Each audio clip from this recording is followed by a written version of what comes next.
This is Weather First from Storm Tracker 6. Brought to you by Auto Owners Insurance, the no problem people. Again today, temperatures very warm, and we're going to see even warmer weather on the way over the coming days. Our current reading sitting in the mid-80s across mid-Michigan.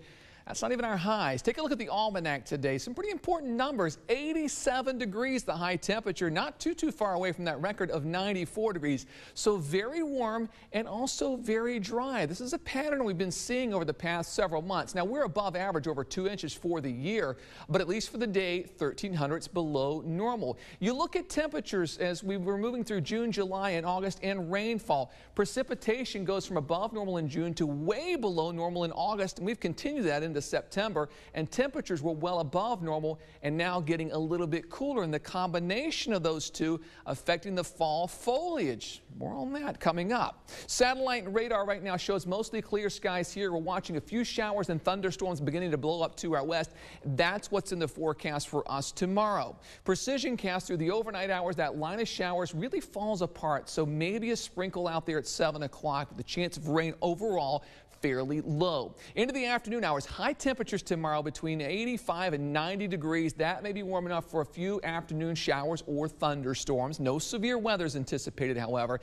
After that, the temperatures still warm at the surface, but they're warming up above us. So as we move into Friday afternoon, models want to generate another pop-up shower or thunderstorm. I think we're going to be hard-pressed to see any rainfall at all out there. Just very warm and muggy to finish our Friday afternoon. As we move from Friday into Saturday, the system's too far to our northwest to really generate any significant precipitation, and that jet stream pattern, that's what's been responsible for the very warm weather and the lack of rainfall, and that's not going to change. So cold and yeah, some snow in the mountains of the Rockies, but for us, we are in on the very warm side of things, and that's not going to change anytime soon. Readings this afternoon sitting in the mid-80s, little cooler, 82 in Howell, but 86 at the airport in Lansing, 84 right now in Jackson. Our Skyview Network Grand Ledge Tower cam temperature sits at 84 degrees. Our high today, 85, very warm. On our WLNS Tower cam, current temperature 86 degrees. This morning's low, 67.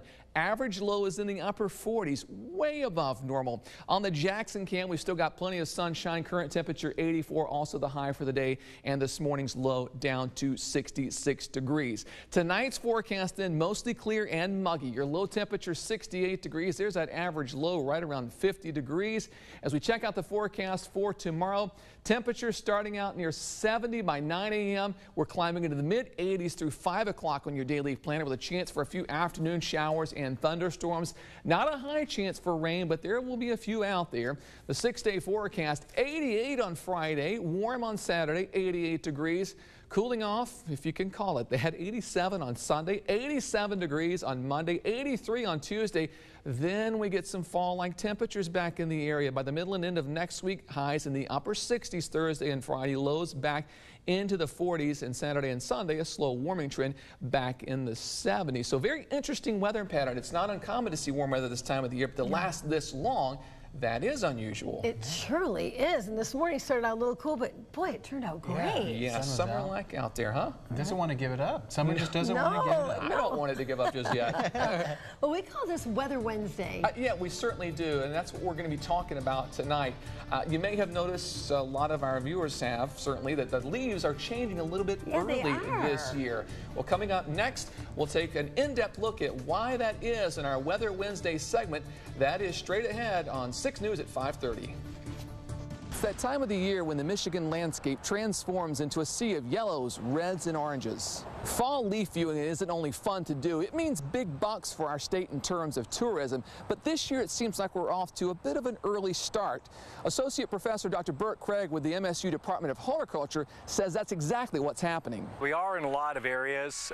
We had some cool weather, might be hard to remember, but a couple weeks back we had some cold nights, and that was enough to begin to sort of set things into motion for our fall color. Dr. Craig attributes those changes to several factors. So what's going on? A couple things. We have the earlier cold that we mentioned, but also the fact that the trees are under stress. So it depends a little bit on where you're at in the state, but certainly here in mid-Michigan, we've had a pretty pronounced dry spell here recently and some fairly warm temperatures, especially for this time of year. And so that can also kind of kick in the signals that the trees will begin to shut down for the fall and winter, and we begin to see some of the earlier fall color that we've seen around this part of the state. So how does our typical fall foliage progress each year? I mean, typically in the summertime, it's warm outside, we have moisture. That's when we see the green leaves. They're green because of chlorophyll. That's what gives that dark, lush green appearance to our leaves. As we get into fall, though, the nights start to get longer, and as that happens, of course, our daytime highs are getting cooler, and it's that combination of the longer nights combined with the cool temperatures which triggers the change. Typically, the main signals are going to be the change in day length. So we know as we get towards September, you notice lately our days are getting a lot shorter. Trees pick up that signal too. Actually, they measure the length of the night. So as the nights get longer, those processes will start to change. Also, the nighttime temperature, so as nights get cooler, that's a signal. And then clear days are helpful. So actually having clear days, cool nights, that's sort of our typical recipe. As we progress through fall, of course, the chlorophyll level begins to drop, and it's the chlorophyll which actually masks the other colors that are in the leaves. So when the chlorophyll levels drop, we begin to see all those other colors showing up. Dr. Craig tells us, though, because of the dry weather and the cool temperatures we've seen in the overnight lows lately, the leaf drop may happen a little bit quicker, so make your plans now. Depending on where you're at in the state, but around here certainly we're getting pretty dry. We've got temperatures forecast in the 80s for the rest of this week. Not much in the way of rainfall, or what rainfall we're getting is pretty spotty. And so what can happen in that case is we get the color change, but then the leaves will quickly drop. And so if you're driving around, you'll notice you may see leaves turning, but you'll also see them lying around the base of the tree as well. Bottom line is, don't wait long, because even in a normal year, the fall foliage doesn't stick around all that long, and before you know it, it's not the shades of yellows, oranges, and reds we're dealing with, it's a completely different shade. From the For Now computer-generated snow, meteorologist David Young, 6 News. Let's keep it that way, computer generated for a while, right? In the meantime, get your rake out. God, David dropping some knowledge on us. Thank you so much.